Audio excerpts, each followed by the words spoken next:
तुमच्या हक्काचा आवाज आजचा महाराष्ट्र। महाविकास आघाडीतून राज्यसभेसाठी राष्ट्रवादी शरद पवार गटाचे अध्यक्ष शरद पवार यांचं नाव निश्चित झालंय।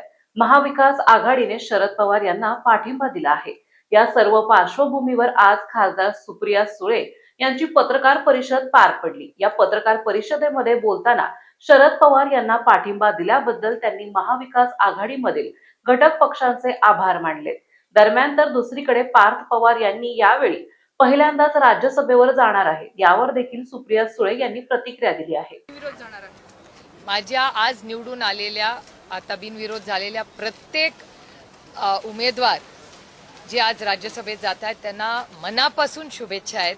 अनेक लोकांबरोबर आम्ही खूप वर्ष काम केले। वडकुतेजी आम्ही किती वर्ष एकत्र काम केलेले आहेत। आठवले साहेब त्यांनाही सकाळी मला आज भेटले। दिल्लीत तर वारंवार भेट होत असते त्यांची भेट झाली। विनोद तावडेजी ज्यांच्याबरोबर अनेक वर्ष आम्ही काम केले, गेले अनेक वर्ष त्यांनी अतिशय उत्तम काम हे बिहारमध्ये संघटनेसाठी केलंय।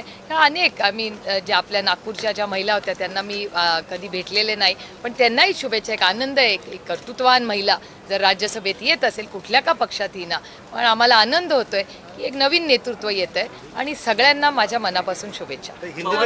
कंपनीची सीआयडी चौकशी पुणे पोलिसांकडून केली जाणार आहे। त्यांचे व्यवस्थापक आणि मालक यांची सुद्धा तपास हा सगळा सीआयडी कडून आता होताना पाहायला मिळणार।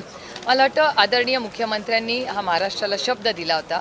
वारंवार रोहितकडूनही ती मागणी होते, जयकडूनही ती मागणी झालेली।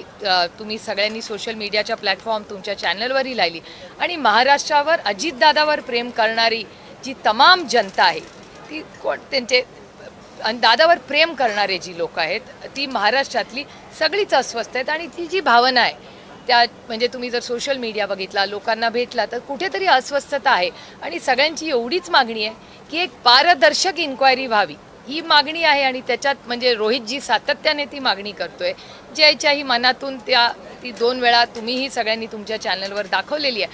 आणि फक्त ती माझ्या घरातली 2 मुलं आहेत म्हणून मी म्हणत नाही, पण महाराष्ट्रातल्या असंख्य अजित दादा प्रेमींचीही ती मागणी आहे।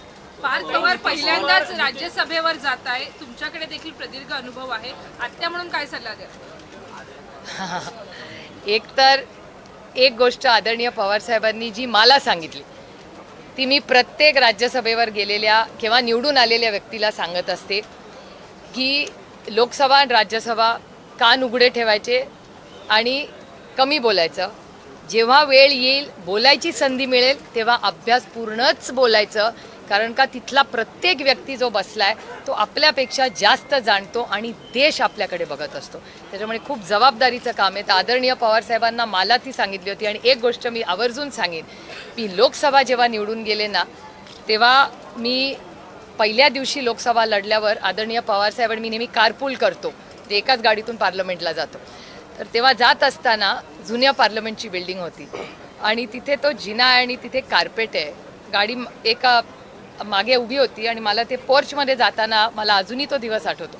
मला म्हणले होते ही शिडी जो चढतेस ना तू, म्हटलं हां, तर मी म्हटलं हो मला माहिती आहे शिडी।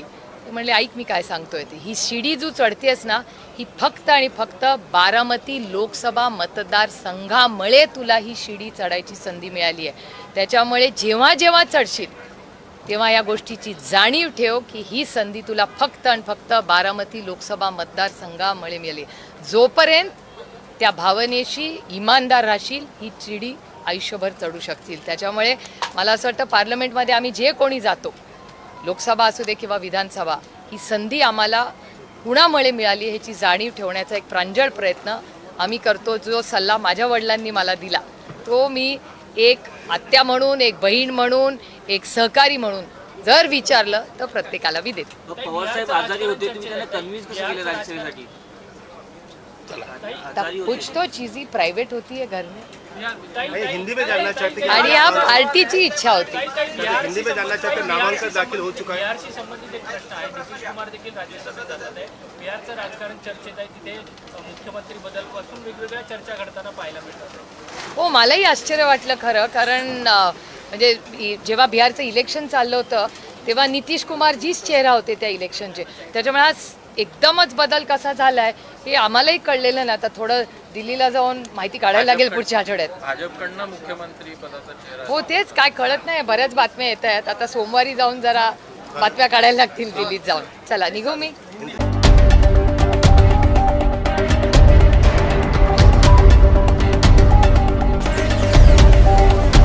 तुमच्या हक्काचा आवाज आजचा महाराष्ट्र.